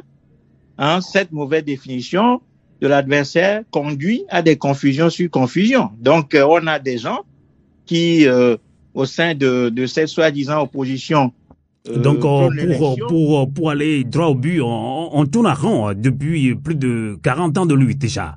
On tourne à rond. Mais absolument. Et l'Afrique va continuer. Et ça va continuer comme ça parce que le monde d'aujourd'hui et les conflits énergétiques principalement et de matières premières qui sont devant nous, l'inflation qui est devant nous, va empirer la situation des peuples affaiblis comme les peuples d'Afrique. Donc, la situation au Togo ne va pas du tout s'arranger si il n'est pas des patriotes au Togo qui écartent totalement toutes les solutions qui ont été expérimentées jusqu'à présent pour définir une autre façon de faire la chose en misant exclusivement, en appelant le peuple togolais à ses responsabilités. Tout simplement parce que c'est ça la porte la porte de sortie que l'histoire nous a donnée. Donc, nous avons une mauvaise définition de l'adversaire, ce qui fait que nous confondons tout. Nous voulons associer des gens qui n'ont pas la même compréhension ni la même définition de l'adversaire en face. Il y a des gens qui sont amis avec ce régime, qui jouent les opposants publiquement. Bon, et on confond les élections. On n'a pas d'État, mais on parle d'élections. Les gens ne sont pas formés. La peur, aujourd'hui, a élu domicile chez nous. La diaspora est totalement désorganisée. Il n'y a pas de point de convergence. Tout le monde s'en fout. Un je m'en foutisme total qui fait que nous ne sommes pas du tout au rendez-vous de l'histoire. Donc, les peuples africains et le peuple togolais, principalement, vont continuer à souffrir tant que cette situation de chaos et de et de mal définition de l'adversaire continuera à prospérer. Donc, quelque part, moi, je me dis que si nous disons que le régime est le problème, ça veut dire que alors nous sommes la solution. Mais en tout cas, c'est comme ça que nous nous percevons. Et en tout cas, c'est notre prétention. Mais si nous qui sommes la solution, nous n'arrivons pas à implémenter cette solution sur le terrain, c'est que nous devenons aussi un problème qui s'ajoute au problème initial. Donc là, la situation est très compliquée. Il va falloir apprendre de l'histoire. C'est-à-dire que quand la situation est comme ça, il faut que des patriotes se lèvent, se rencontrent, en fassent le bilan. Et ce bilan-là ne se fera pas sur des médias, mais c'est une confrontation physique. On doit se voir entre nous. Nous parlons depuis des années. Il y a des gens avec qui nous parlons sur ce panel. On ne s'est jamais rencontrés. Pourtant, nous disons que nous faisons la même lutte. Donc, il va falloir à un moment donné être sérieux, sortir du blabla, sortir de tout ça et redevenir sérieux, nous rencontrer, poser nos divergences sur le tapis. Qu'est-ce qui fait que nous n'arrivons pas à travailler ensemble? Qu'est-ce qui fait que nous avons cette indifférence aujourd'hui dans la diaspora? Si après 30 ans de lutte ouverte face à ce régime-là, nous arrivons à ce niveau de désorganisation, de laisser aller, de confusion totale, c'est qu'il y a un véritable problème. D'où la nécessité de faire émerger des patriotes pour reprendre la situation en main en laissant de côté l'ensemble des acteurs politiques dont nous parlons jusqu'à présent. D'accord. En tout cas, en termes de bilan, le bilan est vraiment chaotique pour vous pour l'année 2022. Donc, on tourne à rond. Et rien ne va s'arranger. D'accord. Maintenant, on va prendre Kokou Philippe Abedodji, de la diaspora togolaise en Belgique, DTB. Rapidement, vous avez suivi tous les intervenants d'ailleurs, avant de donner la parole encore une fois, avant de relancer nos invités phares pour conclure ce débat spécial bilan de fin d'année de 2022. Kokou Philippe Abedodji, quelle est votre réaction en termes de bilan rapidement? C'est compliqué de le faire, mais on va quand même essayer. Pour vous, qu'est-ce qui vous a marqué le plus dans le combat que nous menons en bien ou en mal en 2022, Kokou Philippe Abedodji? Merci Sylvain, je salue également les participants à ces échanges. Moi, ce qui m'a le plus marqué, sincèrement, les derniers mois, c'est le fait que, comme l'Apopli vient de le dire, nous disons que le régime dictatorial est le problème, que nous serions la solution, mais nous n'arrivons pas à implémenter la solution. Je pose juste deux petites questions. Pourquoi est-ce que ceux qui prétendent que la solution est la révolution populaire n'arrivent pas à convaincre les autres acteurs d'aller dans ce sens? Qu'est-ce qui a empêché nos amis de la CVU de mener à bien le projet d'une conférence inclusive? Je crois que fondamentalement, il y a un problème de manque de confiance entre les acteurs. Parce que si la solution elle est bonne, il n'est pas si compliqué de convaincre les autres acteurs d'aller dans ce sens-là. Donc moi, j'aimerais que dans les jours et dans les mois à venir, les acteurs qui se disent convaincus de la praticabilité et de l'efficacité de leurs solutions aient quand même, je dirais, l'humilité d'aborder les autres et d'essayer de les convaincre du sens dans lequel nous devrions aller. J'aimerais terminer en disant ceci. Je suis d'accord avec ceux qui pensent que la lutte doit cesser, donc la lutte populaire doit cesser de se cristalliser autour des leaders des partis politiques de l'opposition. Parce que si les leaders des partis politiques de l'opposition... Alors, rapidement, on va relancer, je n'entends plus Philippe Abedodji, on va relancer un leader d'opinion de la diaspora. On le voit très souvent réagir sur les réseaux sociaux, justement, et c'est pour ça qu'on l'a invité d'ailleurs, puisque, oui, des hommes politiques de la société civile aussi l'ont dit, maintenant, on préfère faire le combat sur WhatsApp. Rufin Ganga, bonsoir, depuis l'Allemagne. Alors, si Rufin ne m'attend pas, viens de nous rejoindre également dans cette émission spéciale fin d'année, Nyamassadi Lawson Elou, qui est d'ailleurs le nouveau coordinateur de Kodi Togo, coalition de la diaspora togolaise pour la tenance et la démocratie. Rapidement, bonsoir et bonne année à vous. Merci Amos, merci à tous les auditeurs de Radio Canal K et Radio Avouleté. Permettez-moi de saluer tous les leaders qui sont sur ce plateau et profiter pour leur présenter mes vœux, les meilleurs de santé, de paix, de joie et de sécurité pour eux, pour toute leur famille. Et également présenter mes vœux au peuple togolais, à la diaspora et tabler sur l'espoir que l'année 2023 pourra nous permettre justement d'atteindre les objectifs de libération nationale de notre pays. Vous avez tout à l'heure évoqué la question de bilan.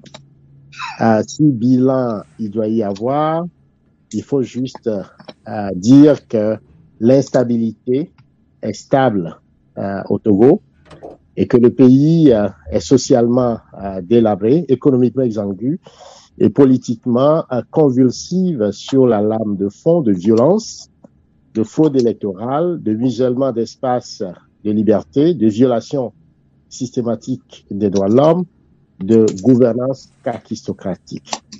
Bilan, c'est plus de 120 Togolais qui périssent en prison, où 9 ont été assassinés. Bilan, c'est aussi la dette du Togo qui est passée de 2017 où il était de 550 milliards à plus de 2 milliards cette année de nos francs, où chaque mois, le gouvernement ne fait que emprunter sur le marché de l'UEMOA. Bilan, c'est aussi 72% des Togolais qui vivent sous le seuil de la pauvreté, où 57% des Togolais sont extrêmement pauvres, c'est-à-dire qu'ils ne peuvent pas se faire un seul repas par jour. Bilan, c'est que notre pays est en lambeaux et je pense que nous avons atteint le point de basculement, c'est-à-dire que nous sommes au fond de la piscine. Et au fond de la piscine, on ne peut que remonter. Et remonter, c'est faire en sorte que le ressentiment ne soit pas pour nous un projet et que nous ne devons pas nous laisser posséder par le passé. Nous devons plutôt posséder notre présent pour oser créer l'avenir. J'estime que le conflit nous amène à dépasser le conflit. Le conflit amène au dépassement du conflit. Et pour ce faire, nous devons sortir de la sanctification de nos faiblesses. Sortir de la béatification de l'impuissance qui nous caractérise et aussi sortir du combustible de la conflictualité. Et je pense que les Togolais que nous sommes, nous avons du génie et nous pouvons le faire. Et donc, il y a raison de tabler, d'espérer. Et pour le faire, il est assez compréhensible que nous devons poser le vrai diagnostic, changer de schéma, changer de paradigme.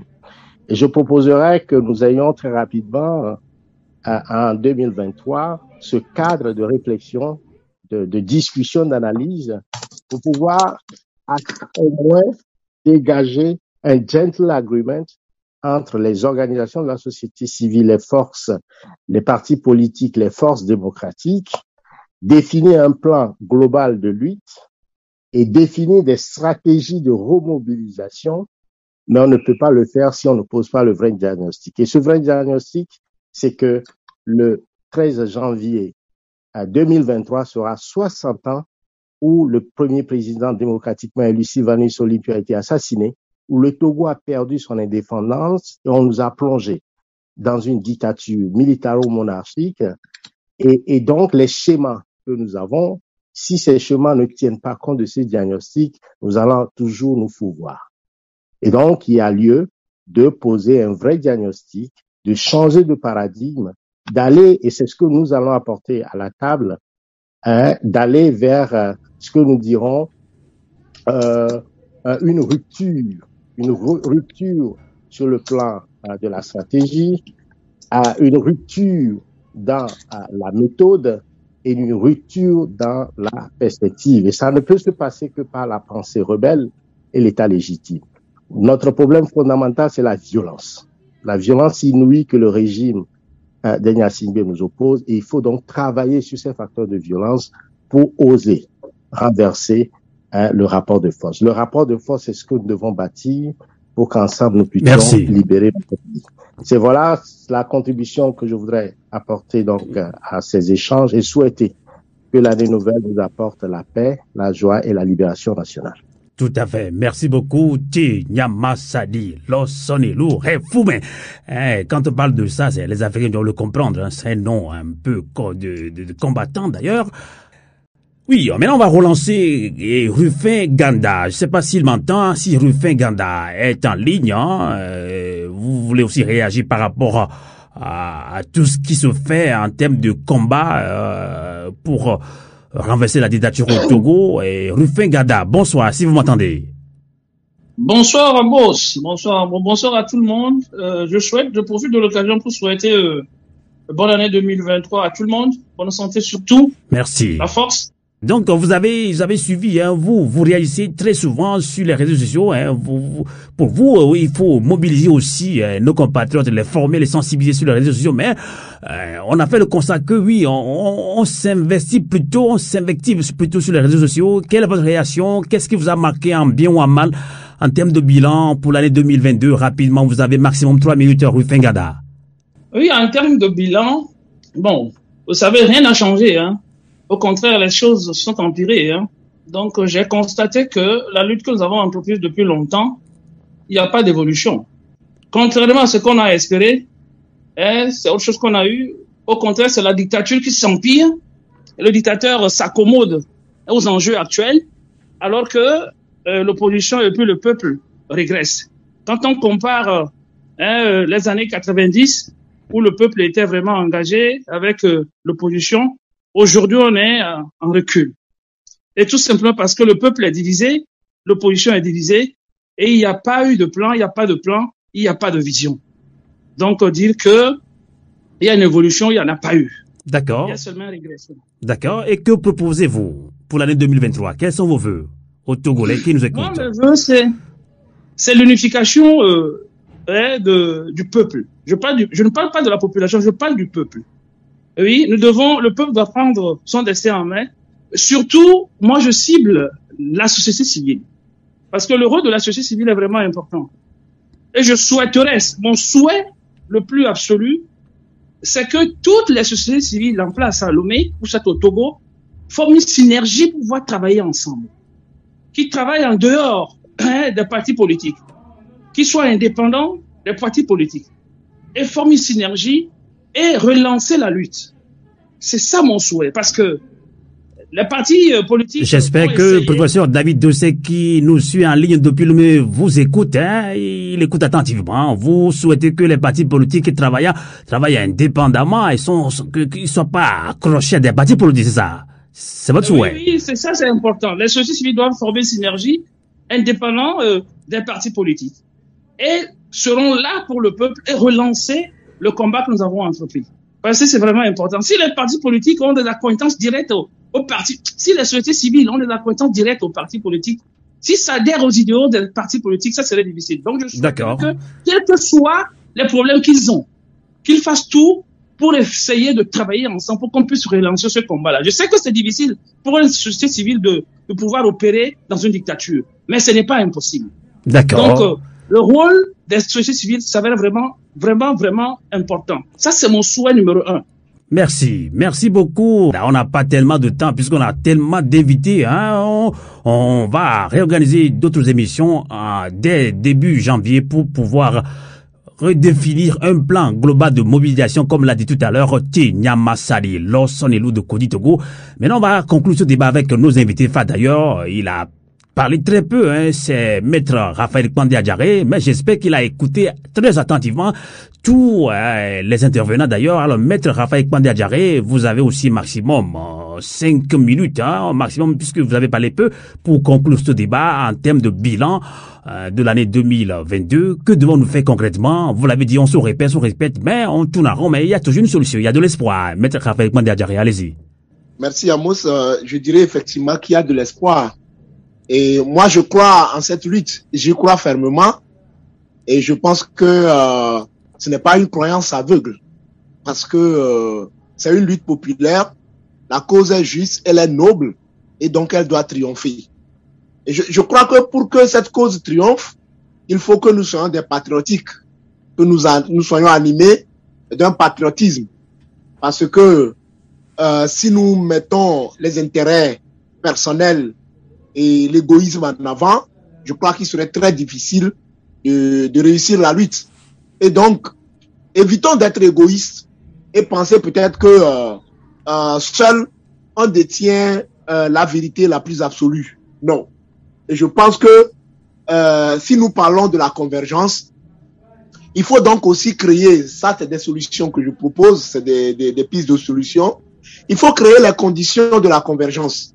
Et créer les conditions de la convergence, c'est d'abord mettre en veilleuse nos intérêts personnels et accorder la primauté à l'intérêt général, donc le patriotisme.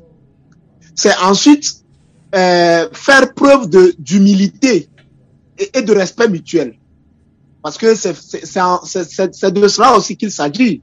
Il faut être humble et penser que on ne détient pas la solution absolue. Ensuite, il faut aussi l'honnêteté, la sincérité dans nos positionnements. Lorsque je parle d'honnêteté, de sincérité dans nos positionnements, je semble être un peu rigoureux. Amos, je le dis, c'est la cohérence. Une action politique, c'est une action cohérente. En disant que je ne peux pas boycotter une élection législative, par exemple en 2018, et participer à une élection communale en 2019 et à une élection présidentielle en 2020 dans les mêmes conditions, alors qu'aucune condition n'a changé. Donc, il faut qu'on soit cohérent dans notre discours et dans nos positionnements. Et enfin, il faut la fixation d'objectifs clairs et précis et la détermination de stratégies adaptées pour y parvenir. D'où je rejoins le docteur Yves Ekwe-Amaïzo. Il faut un programme politique objectif et crédible. Donc, si nous avons un programme politique, un projet de société, je crois qu'à partir de là, nous devons définir des stratégies claires et adaptées pour pouvoir atteindre, implémenter notre programme, notre projet de société. En fin de compte, je fais 3 propositions. La première proposition, c'est la charte de valeurs. Il faut donc que les forces démocratiques aient une charte de valeurs parce que c'est ces valeurs-là qui nous réunissent, qui nous mettent ensemble. Ensuite, il faut pour cette lutte l'approche citoyenne. On a tenté beaucoup plus l'approche politique, même les regroupements qui ont eu lieu, le FRAC, le collectif, souvent le Togo, le CST, et ensuite la C14, ce sont des regroupements politiques. Cette fois-ci, je pense qu'il faut tenter une approche citoyenne, et je crois que le camarade Ganda vient de dire que il faut que les organisations de la société civile puissent se démarquer fortement d'une manière ou d'une autre des partis politiques. Je ne dis pas qu'on mette les partis politiques à dos. Non. Les partis politiques sont des partenaires de lutte. Mais il faut que nous, au niveau de la société civile, qu'on se démarque ou bien qu'on essaie d'une manière ou d'une autre de prendre nos responsabilités en main. Enfin, il faut un projet de transition. Il faut un projet de transition. Au Togo, on n'a pas encore la démocratie. Ce projet de transition nous permettra de mettre sur pied la démocratie, l'état de droit, les institutions crédibles, de redonner force et vigueur à ces institutions. Et à partir de là, on peut maintenant organiser les compétitions électorales et chacun peut compétir. Donc, la charte des valeurs, l'approche citoyenne et le projet de transition, je crois que ce sont des trucs auxquels nous devons réfléchir en début d'année 2023. Je voudrais m'arrêter là. Merci. En souhaitant aux uns et aux autres bonne et heureuse année 2023, à tout le peuple togolais, bonne et heureuse année 2023, et que cette année nouvelle qui commence redonne force et vigueur à la mobilisation pour la conclusion de la lutte pour l'avènement de la démocratie et l'état de droit au Togo. Je vous remercie. Merci beaucoup, Maître Raphaël Kpandé-Adjare. On a bien noté, charte de valeur, approche citoyenne, projet de transition. On va parler également avec nos invités phares qui vont conclure ce débat. On va relancer maintenant l'homme politique vice-président de DSA, Dr Richard Tchindjo. Vous avez suivi très attentivement les interventions. On a aussi pointé du doigt les hommes politiques. Il faut aussi changer de comportement un petit peu. C'est pas moi qui l'ai dit. Cela est sorti également dans cette émission aujourd'hui. C'est un membre de la société civile qui l'a dit. Donc, il se pourrait que les hommes politiques perdent un peu de crédibilité au Togo. Que direz-vous pour conclure ce débat, Dr Richard Tchindjo? Moi, je voudrais faire une proposition par rapport à la lutte politique que nous sommes en train de mener depuis un certain nombre d'années. Il va falloir qu'on redonne goût à la politique, surtout à la jeunesse, aux femmes qui sont des couches marginalisées lorsqu'il s'agit de débattre sur l'actualité politique. Pas parce qu'on leur refuse, mais parce que ces groupes-là ont peur.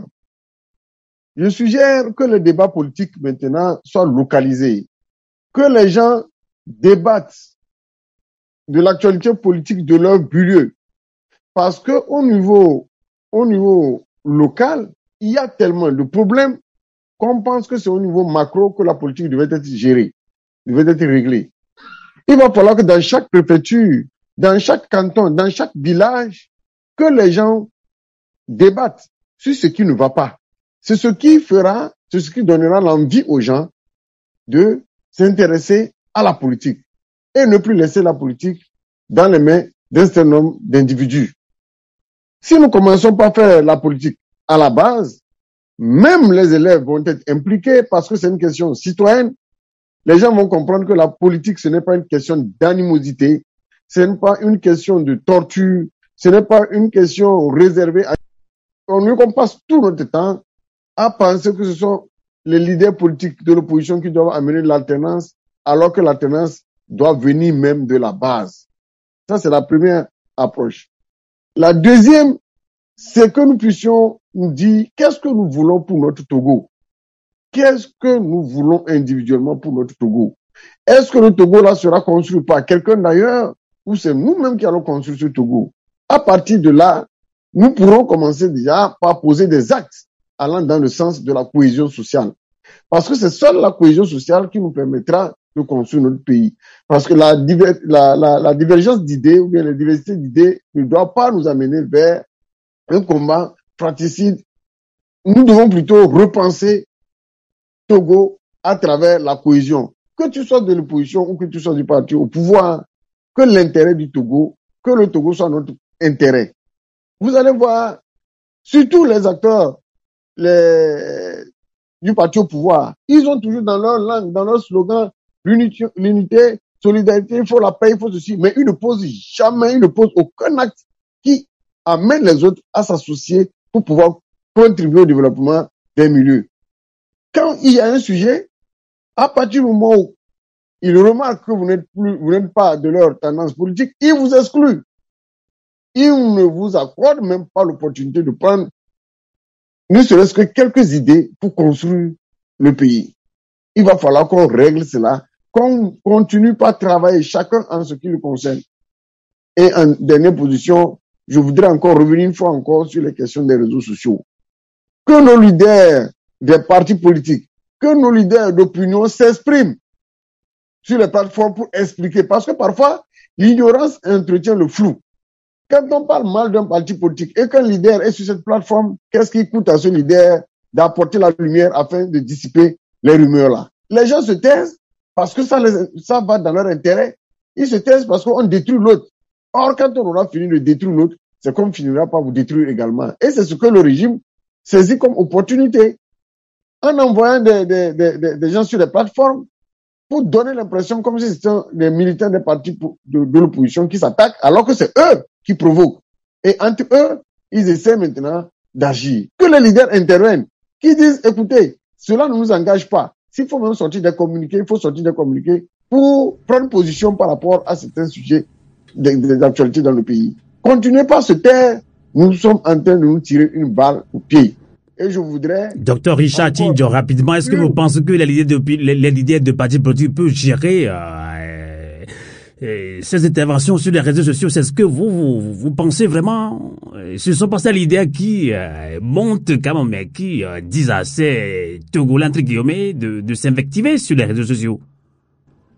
Ils ont intérêt à intervenir parce que la plupart se trouvent sur les plateformes. La plupart, et parfois quand les gens agissent, ils essaient de vérifier pour voir est-ce que sur cette plateforme, est-ce qu'il y a tel leader, telle autorité, ou ainsi de suite.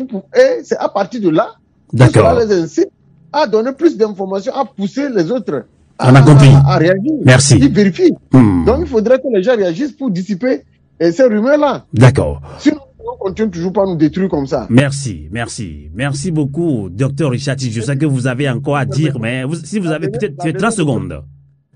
Si vous permettez la dernière... 30 secondes. Il faudrait aussi qu'on apprenne à faire l'alternance au niveau de nos classes politiques.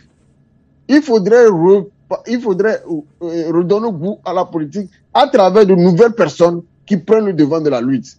Et c'est ce qui va encore attirer plus de jeunes, plus de femmes, parce que la vision que la personne défend, la vision qu'on apporte pour redonner goût à la politique va plus attirer que de continuer par rester dans des stratégies qui ne nous permettent pas d'avancer.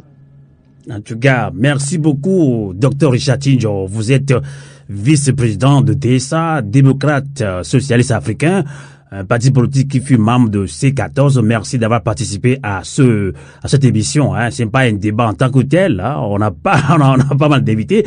Avant de laisser conclure le professeur David Dossé en ligne depuis Lomé, on va prendre plutôt depuis Vienne en Autriche, Dr Ivekoya Maïzo.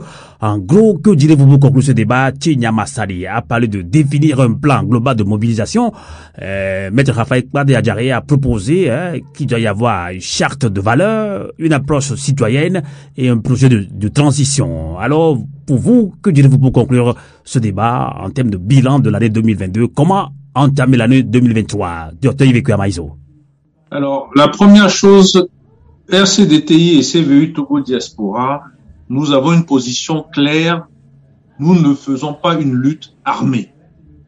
Il faut voir ce qui s'est passé dans beaucoup de pays africains et qui continue d'ailleurs. Nous n'avons pas choisi cette option-là. Il y en a qui le choisissent, quel que soit le mot qu'ils utilisent, ce n'est pas notre option. À partir du moment où vous avez choisi que vous n'allez pas faire la lutte armée, les moyens qui vous restent passent par la crédibilité. Et donc, des documents. Tout ce qui a été dit ne me pose aucun problème ici, depuis le début jusqu'à la fin de cette émission. Ce qui nous reste en 2023, pour ce que j'ai entendu, des propositions, des souhaits, c'est des choses que nous avons pour la plupart déjà pensées. Il nous faut une charte de valeurs, on a même déjà écrit dessus. On veut ouvrir ce qu'on appelle nous des conférences inclusives ou des réunions, vous l'appelez comme vous voulez, pour se mettre d'accord dessus, mais elles ne peuvent pas ne pas être des valeurs africaines. C'est très important pour nous. La notion africaine de la solidarité, du vivre ensemble, n'a rien à voir avec la valeur occidentale. Ça ne veut pas dire qu'ils n'ont pas les raisons de solidarité, mais l'individualisme occidental que nous connaissons, que nous avons vécu, ne fait pas partie de notre ADN africain. Et ça pose un problème parce que quand vous l'intégrez dans des constitutions, dans des textes, vous réorientez et vous déstabilisez nos populations en termes d'identité. On n'aura pas le temps d'aller dans le détail, mais c'est le point très important pour nous. Pour ce qui est maintenant des documents, charte des valeurs, projet de transition qu'on appelle nous-mêmes la mutation, projet de société, nous sommes en train de préparer des éléments de base pour tout ça. Donc nous, on n'a aucun souci si à un moment donné, les responsables des organisations de la société civile, essentiellement, je parle d'abord d'eux, souhaitent se retrouver pour qu'on démarre.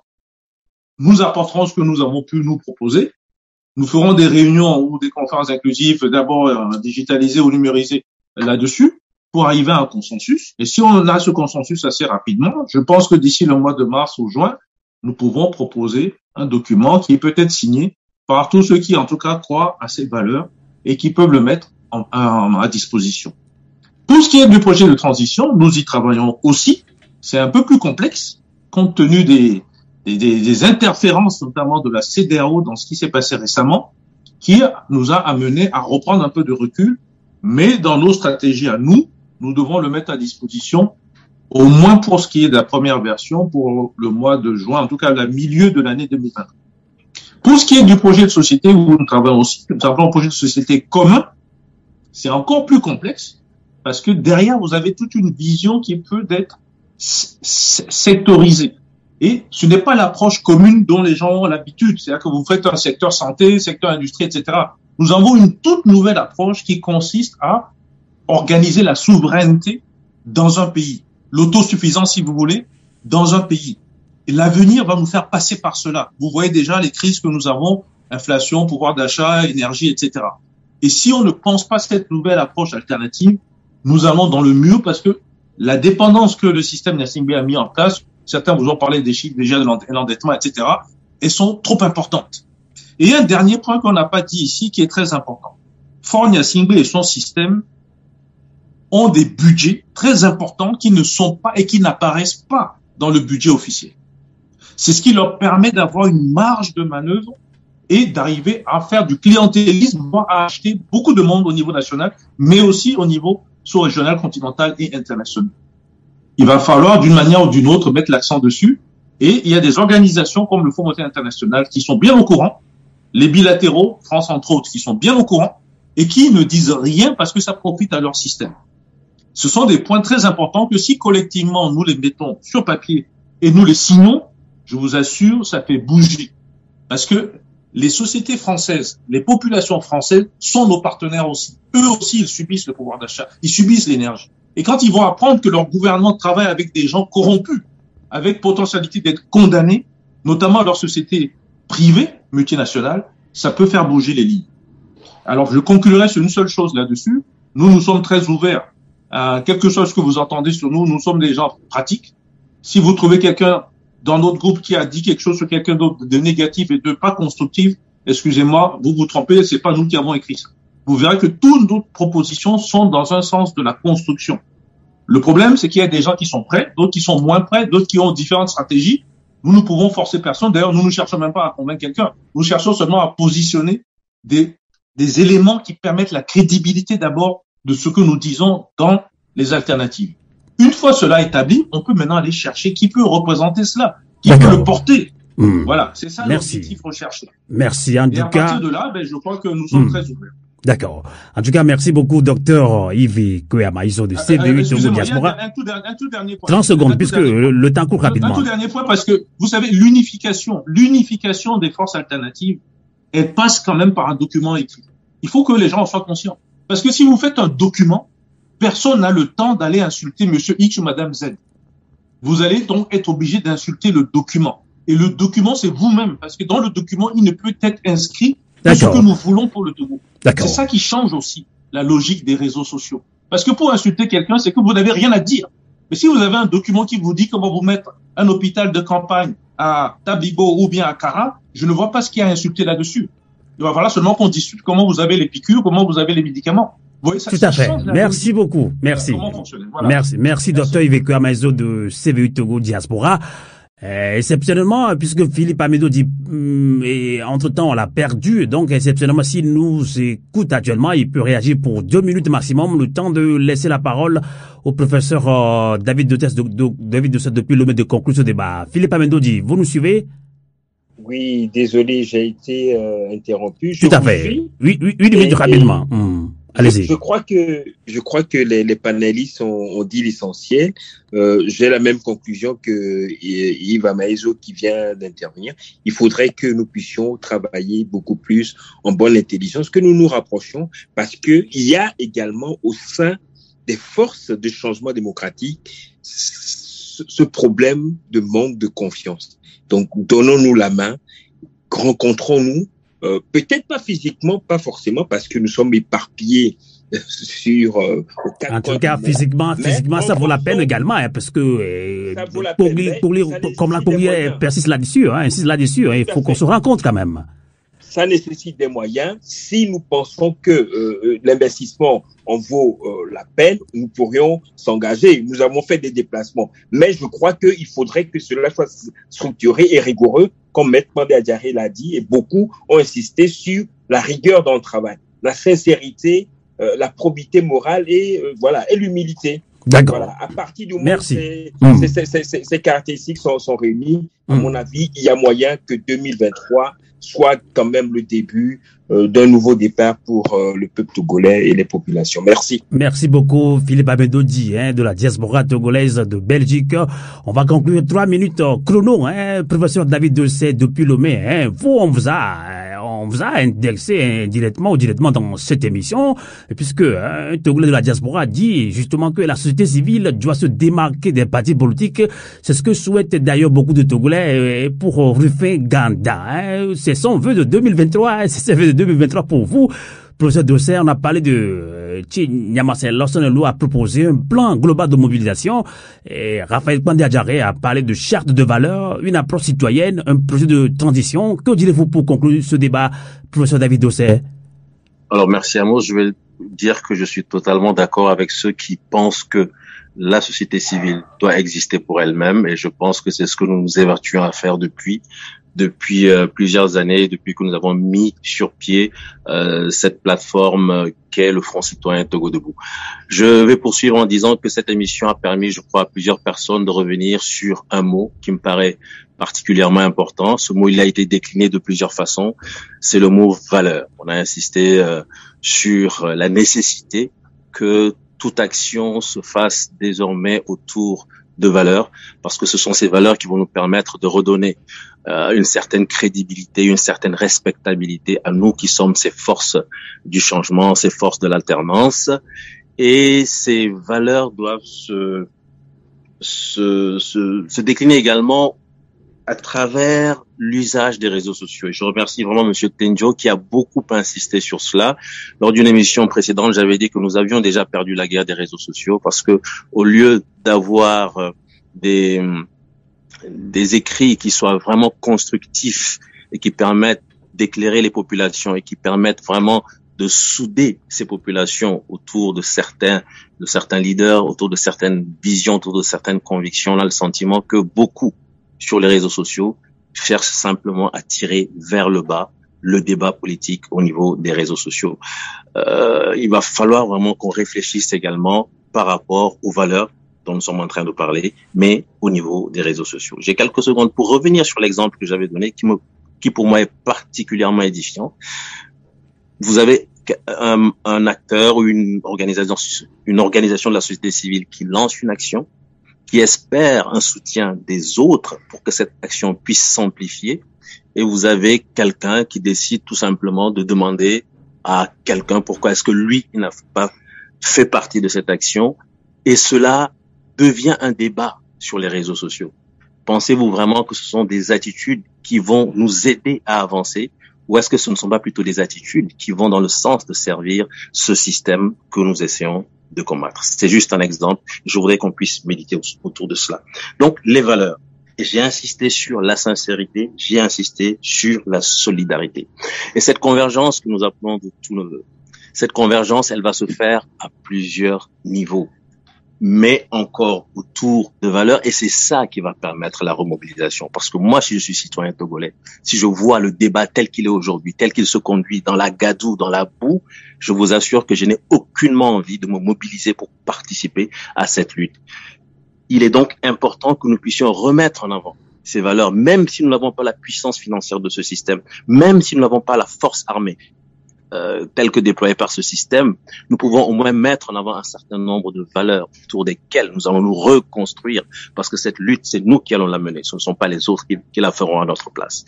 Nous allons nous reconstruire autour de ces valeurs, et ça va permettre une vraie remobilisation avec des objectifs précis qui vont nous permettre, je l'espère, à court terme, d'obtenir le changement. Je n'en dirai pas plus. Merci vraiment de nous avoir réunis. Je sens que il sera peut-être utile, Amos, que tu puisses organiser d'autres rencontres de ce genre, qu'on puisse prendre peut-être juste quelques aspects, les valeurs par exemple, et les développer davantage. Et puisque j'ai encore quelques secondes, je me permets de passer par Radio à vous l'été pour souhaiter une excellente année 2023 à tous les Togolais et j'espère que ce sera le début de quelque chose pour que progressivement cet aboutissement que nous appelons de tous nos vœux puisse arriver, que l'alternance démocratique devienne une réalité au Togo. Merci.